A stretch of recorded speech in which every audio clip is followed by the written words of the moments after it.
اللہم صلی علی سیدنا و مولانا محمد معدن الجود والکرم وآلہ و صحبہ و بارک وسلم۔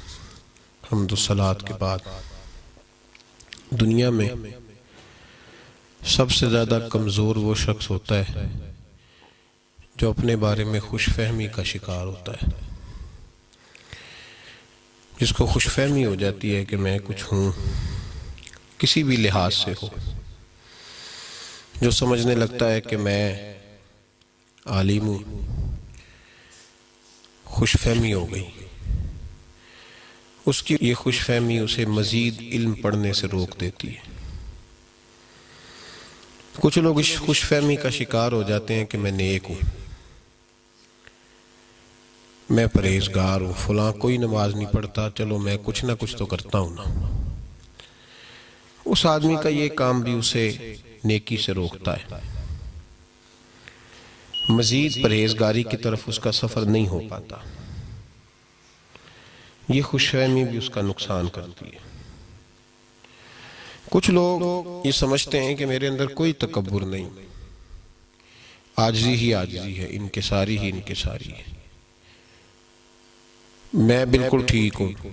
حالانکہ عاجزی کے جو پہلو ہونے چاہیے وہ اس کے اندر نہیں پائے جاتے، لیکن اس نے اپنے آپ کو کسی نہ کسی حوالے سے مطمئن کیا ہوا ہے، خوش فہمی کا شکار ہے۔ طریقت میں اور راہ سلوک میں خوش فہمیوں کا اور اپنے آپ کو کچھ سمجھ کے بیٹھ جانے کا کسی جگہ کوئی ذکر ہی نہیں ہے، کوئی گنجائش ہی نہیں۔ مکمل عبادت کر کے، مکمل پرہیزگاری کر کے، ہر طرح کا تقوی اختیار کر کے بھی اللہ کے بندے کہتے ہیں کہ حق تو یہ ہے کہ حق ادا نہ ہوا، ساری ڈیوٹی کر کے۔ کیا تاریخ میں وہ لفظ کوئی امتی بھلا سکتا ہے کہ جب میرے نبی پاک سید عالم صلی اللہ تعالیٰ علیہ وسلم نے اتنی ڈیوٹی کی، اتنی ڈیوٹی فرمائی کہ رب کریم نے فرمایا طٰہٰ ما انزلنا علیک القرآن لتشقیٰ، محبوب قرآن اس لیے نازل تو نہیں کیا تھا کہ آپ مشقت میں پڑ جائیں، اب مشقت کرتے ہیں، جد و جہد کرنے لگ گئے آپ، تو اس لیے تو نہیں نازل کیا تھا کہ آپ مشقت میں پڑ جائیں۔ یہ گواہی قرآن پاک نے دی کہ میرے محبوب مشقت کی حد تک محنت کرتے ہیں، لیکن وہی محبوب پاک علیہ السلام میدان عرفات میں اپنے صحابہ سے پوچھتے ہیں بتاؤ میں نے اللہ کا پیغام تم تک پہنچا دیا ہے؟ ایک طرف دلیل قطعی موجود ہے کہ محبوب مشقت کی حد تک محنت کی، اور دوسری جانب رسول پاک علیہ السلام فرماتے ہیں بتاؤ میں نے پیغام حق تمہیں دے دیا ہے؟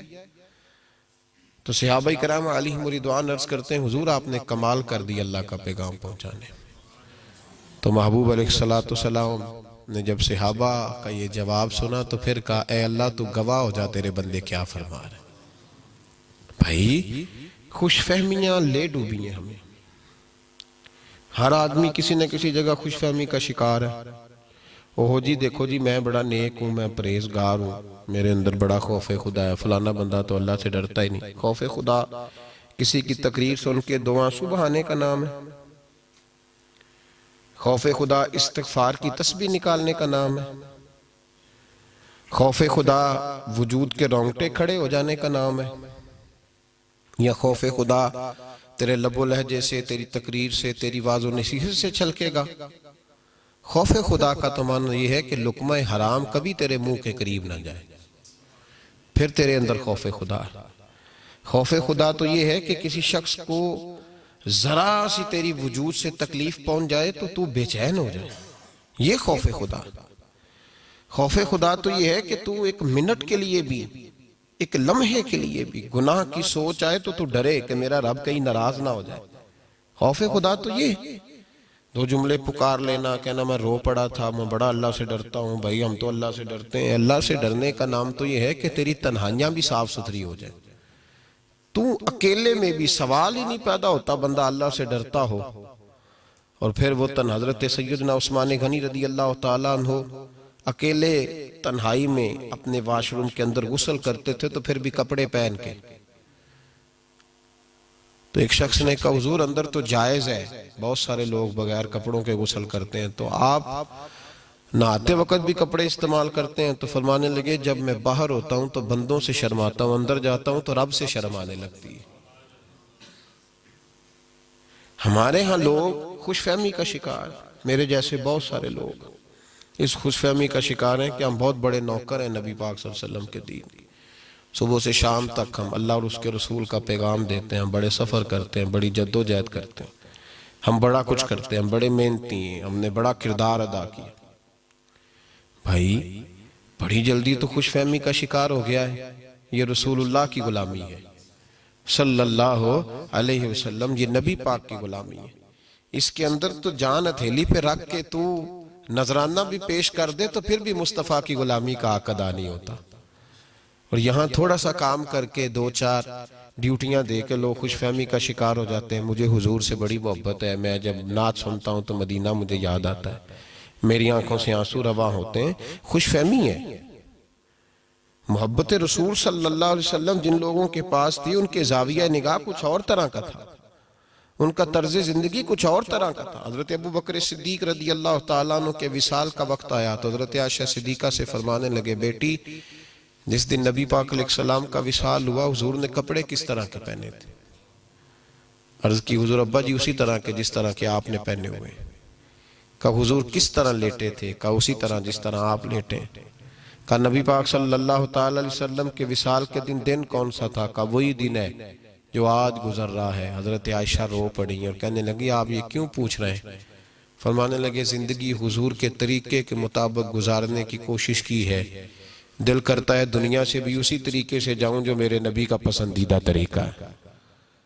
تو معیار تو بناؤ نا یار، اتنی خوش فہمی۔ میں بڑا عاجز ہوں، میرے اندر بڑی عاجزی ہے۔ اگر ایک بندہ بھی تجھے اپنے سے کم تر نظر آتا ہے تو تیرے اندر عاجزی نہیں۔ ایک بندہ اگر تجھے اپنے سے کم تر نظر آتا ہے، تجھے چھوٹا دکھائی دیتا ہے کہ یہ مجھ سے کم اخلاق والا ہے، میں اس سے نمازوں میں نیک ہوں، صدقات و خیرات اس سے زیادہ کرتا ہوں، ایک بندہ بھی، سوچ کے بات کر رہا ہوں، ایک بندہ بھی اگر تجھے اپنے سے کم نیک نظر آتا ہے تو پھر تیرے اندر عاجزی نہیں، پھر جا کے علاج کر۔ حضرت عمر فاروق رضی اللہ تعالیٰ عنہ ارشاد فرمایا کرتے تھے اگر قیامت کے دن اعلان ہوا نا سارے لوگ بخشے گئے ہیں، ایک بندہ رہ گیا ہے جس کے لیے دوزخ کا فیصلہ ہے، تو فرمایا مجھے ڈر لگتا ہے وہ عمر ہوگا۔ اتنی عاجزی کہ وہ گناہگاروں کی لسٹ میں اپنے آپ کو سب سے آخر میں شمار کرتے ہیں، اور یہاں لوگ کہہ دیتے ہیں فلانا دیکھو نا، کبھی اس کو میرے جیسا بندہ بھی بول کے کہتا ہے فلاں بندے کو کبھی مسجد آنے کی توفیق نہیں ہوئی، تجھے شرم آنی چاہیے، تو اپنی حیثیت کا تعین تو کر، تیری اوقات ہے تو اللہ کے گھر میں داخل ہو سکے۔ اس کی کرم نوازی نہیں کہ کروڑوں لوگوں میں چن کے تجھے اس نے سجدے کی توفیق عطا کر دی، تو طنز کرتا ہے کہ فلانا بے نمازی ہے۔ خوش فہمیاں روز کی بنیادوں پر، ہماری خوش فہمیاں روز کی بنیادوں پر بڑھتی چلی جا رہی۔ میں بڑا محبوب ہوں، میں بڑا محبوب ہوں نبی پاک صلی اللہ علیہ وسلم کا، میں اپنے شیخ کا بڑا فرما بردار ہوں، میں بڑا تابعدار ہوں۔ کبھی کسی کو بھیج کے تنہائیوں میں پتہ تو کرا کہ تو تابعداری کرتا ہے کہ وہ تیرا خیال زیادہ کرتا ہے، کبھی پتہ تو کرا۔ تو خوش فہمی کا شکار ہو گیا ہے، رنگ گورا ہے اس لیے تو زیادہ محبوب ہے، تیری آنکھوں میں روشنی زیادہ ہے اس لیے تجھ سے پیار کیا جائے، تو خوش فہمی کا شکار ہے۔ وہ کسی نے کہا تھا کسی شخص سے کہ لگتا ہے تیرا محبوب تجھ سے بڑا محبت کرتا ہے، تو اس نے کہا نہیں میرا کمال کوئی نہیں، یہ تو ان کا کرم ہے کہ رخ ان کا ادھر ہے۔ تو اس کی بندہ نوازی ہے کہ وہ کبھی توجہ سے دیکھ لیتا ہے، ہی رس بولے تے وہ دی مہربانی نہیں تے رانجے تے لاڈ لڈاونے۔ ہمارا یہ حال ہو گیا خوش فہمی کا شکار، میرا پہلا نمبر ہے، میں خدمت گزار ہوں، میں تابعدار ہوں۔ کوئی ایک بندہ کمزور حوالہ دکھائے کہ کبھی حضرت بلال نے کہا ہو میں نے نبی پاک کی نوکری کی، کمزور بات دکھائے نہ کبھی، وہ نکال کے کوئی دکھائے۔ سارا زمانہ کہتا ہے نا امام حسین نے اپنے بچے کٹوا دیے، تو کوئی امام حسین کا بھی کوئی قول لے کے آئے نا کہ میں نے اپنے نانا کے دین کے لیے بڑا کچھ کیا ہے، کوئی قول لے کے آئے۔ بھائی خوش فہمی خوش فہمی خوش فہمی خوش فہمی، میں کچھ کرتا ہوں، میں نے اتنا کچھ کیا، میں بڑی ڈیوٹی کرتا ہوں، یہ تیری خوش فہمی ہے۔ اور خوش فہمی والے لوگ جو ہوتے ہیں وہ خوابوں کی دنیا میں زندہ ہوتے ہیں، وہ حقیقت پسند نہیں ہوتے۔ خوش فہمی سے باہر آ، اپنے آپ کو اکیلے میدان میں کھڑا کر کے بتا، پھر اپنی حیثیت کا تعین کر۔ خوش فہمیاں اور چیز ہوتی ہیں، خوش فہمیاں اور چیز ہوتی ہیں اور حقیقتیں اور چیز ہوتی ہیں۔ کچھ لوگوں کے پاس روپیہ، پیسہ، مال اور دولت ہے تو وہ سمجھتے ہیں کہ میرا بڑا نام ہے، میرا بڑا عروج ہے۔ اپنے آپ کو دولت سے علیحدہ کر کے ایک تنہائی میں کھڑا کر اپنے آپ کو، پھر اپنی قیمت لگا، پھر تجھے پتا چلے تیری حیثیت معاشرے میں کیا ہے۔ کچھ لوگوں کے نام کے ساتھ ان کی کرسی لگی ہوتی ہے تو وہ کہتے ہیں میرا بڑا مقام ہے۔ اس کرسی سے اٹھ کے ذرا سائیڈ پہ ہو نا، تجھے تیرے ملک کا پتا چلے کتنا ہے۔ خوش فہمیوں کا لوگ شکار ہے، ہماری نسبتیں ہمیں بچاتی ہیں۔ بنا ہے شاہ کا مصاحب تو پھرے ہے اتراتا، وگرنہ شہر میں غالب کی آبرو کیا ہے۔ یہ تو اس کے ساتھ لگ گیا ہے تو اتراتا پھرتا ہے، ذرا سائیڈ پہ ہو، تجھے پتا چلے تیری حیثیت کتنی ہے، تجھے پتا چلے تیری اوقات کیا ہے۔ ہم خوش فہمی کا شکار ہیں۔ اللہ قرآن مجید میں فرماتے ہیں نماز پڑھنے آنے والے نمازی بھی کئی دفعہ برباد ہو جاتے ہیں۔ فویل للمصلین، بربادی ہے نمازیوں کے لیے۔ اللہ نمازی کے لیے فرمایا الذین ہم عن صلاتہم ساہون، یہ وہ لوگ ہیں جو اپنی نمازوں کو ہی بھول گئے۔ الذین ہم یراؤن، سجدہ میرے آگے کرتے ہیں، دکھاتے بندوں کو ہیں۔ فویل للمصلین، ان نمازیوں کے لیے بربادی ہے۔ یہ خوش فہمی میں نہ رہے کہ ہم لمبا سجدہ کرتے ہیں، ہم تو سجدے میں جاتے ہیں تو لوگ ہمیں دیکھتے ہیں۔ بھائی نہیں، تو خوش فہمی کا شکار ہے۔ اس چنگل سے باہر نکل، ایک سائیڈ پہ ہو، تجھے پتا چلے تیری حیثیت کیا ہے۔ عاجزی، انکساری اور چیز کا نام ہے، اور چیز کا نام ہے۔ اور تکبر اور غرور میں مبتلا رہنا اور خوش فہمیوں کے جنگل میں اپنے آپ کو مسافر رکھنا اور کہنا میری بڑی بات ہے۔ نبی پاک صلی اللہ علیہ وسلم سے جو کچھ روایات مروی ہیں اس میں ایک روایت ایسی بھی ملتی ہے کہ قیامت کے دن ایک شخص کو کھڑا کیا جائے گا جس نے 500 سال جنگل میں بیٹھ کے اللہ کی عبادت کی۔ 5 سال نہیں کہے میں نے، 500 سال۔ تو صبح قیامت رب کریم فرمائے گا فرشتوں اسے میرے کرم سے جنت میں لے جاؤ۔ تو بندہ عرض کرے گا مولا میں نے عبادت ہی بڑی کی ہے، 500 سال تو میں لگا رہا ہوں، ابھی بھی کرم ہے۔ فرمایا ہاں تو میرے کرم سے ہی جائے گا۔ جنگل میں عبادت کا مطلب سمجھتے ہیں آپ؟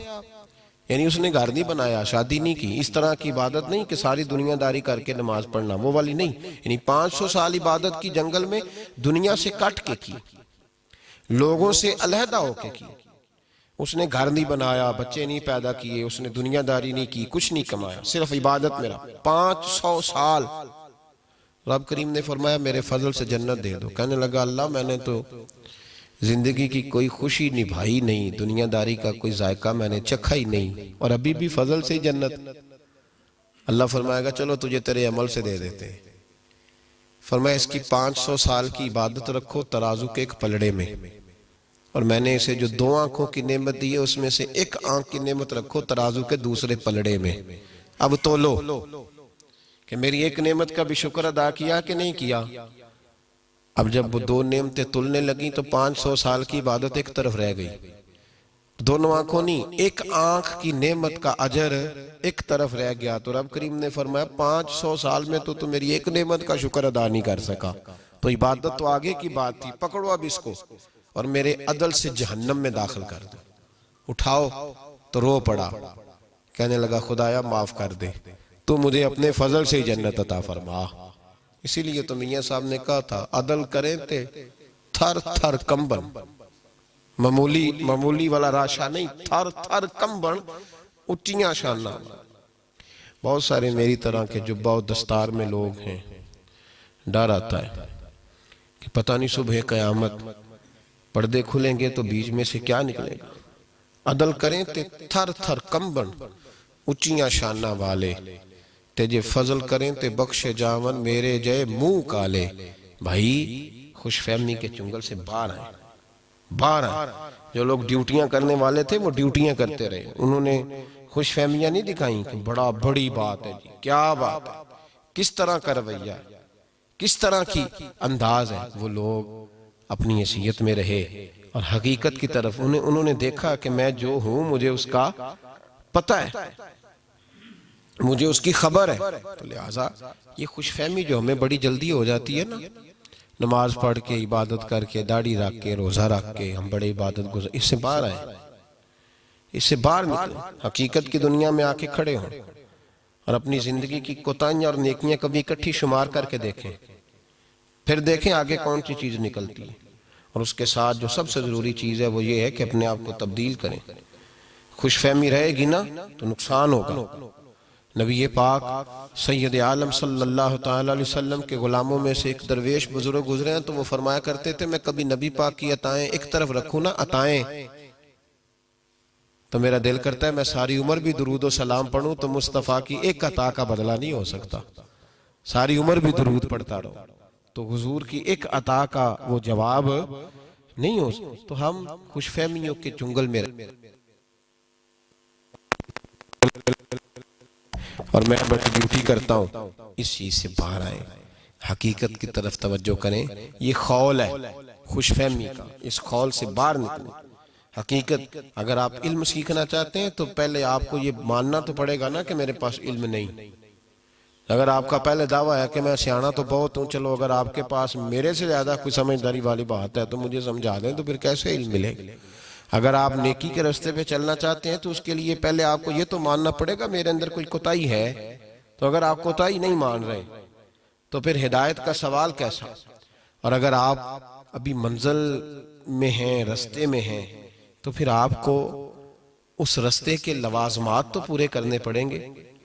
میں ایک سفر پہ تھا، ایک صاحب کہنے لگے آپ کتنے گھنٹوں میں پہنچ جائیں گے؟ تو میں نے کہا جب چلیں گے پھر تو پہنچ ہی جائیں گے، لیکن کب؟ جب چلیں گے. لیکن اگر چلیں گے ہی نہیں تو ایک آدمی کہتا ہے جی میں نے نیک بننا ہے، عبادت گزار بننا ہے، اللہ کا پسندیدہ بندہ بننا ہے، رہنا میں نے گھر میں بیٹھے ہیں، مسجد نہیں آنا میں نے، اللہ بڑا مہربان ہے یہی مجھے دے دے گا سارا کچھ. نبی پاک صلی اللہ علیہ وسلم نے فرمایا وہ سب سے بڑا بیوقوف ہے جو اللہ کی نافرمانی بھی کرتا ہے اور اس کی رحمت کی امید بھی کرتا ہے. وہ تو بیوقوف ہے. تو پہلے رحمت کا سبب بننے والے کام تو کر، تو مزاج کو بدلیں. یقین کریں ہمیں خوش فہمی ہے، خوش فہمی، دھیلا پلے نہیں لیکن پورا میلہ دیکھنے کا شوق ہے. دھیلا نہیں پلے. وہ خدا کے بندے پہلے کوئی کمائی تو کر، پہلے کوئی جد و جہد تو کر، تو اپنی حیثیت کا تعین تو کر، تو اس خوش فہمی سے باہر تو آ، پلٹ کے دیکھ تو صحیح. وہ حضرت سیدنا ابو علی ہیتی علیہ رحمہ شیخ غوث اعظم رضی اللہ تعالیٰ عنہ کے خلیفہ تھے.